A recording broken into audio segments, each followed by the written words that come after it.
Opgaver uden hjælpemidler. Tema førstegradsligninger. Tryk på pause-knappen. Løs opgaven selv, inden du ser løsningen.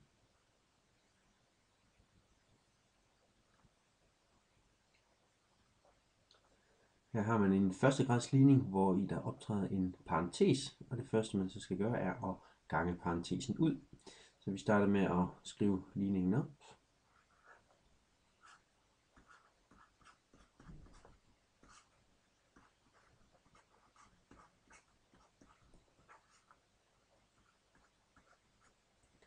Og så ganger vi parentesen ud. Og der er det så vigtigt at huske, at den faktor, der står foran tretallet her, skal ganges ind på begge led inde i parentesen.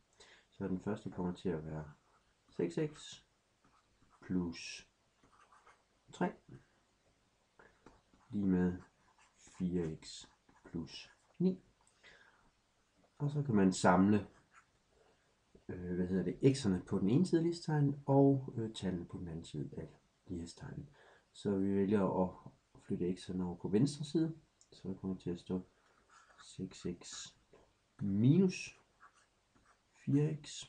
Jeg har minuset med 4x på begge sider af lighedstegnet, og herover kommer det til at stå 9 minus 3.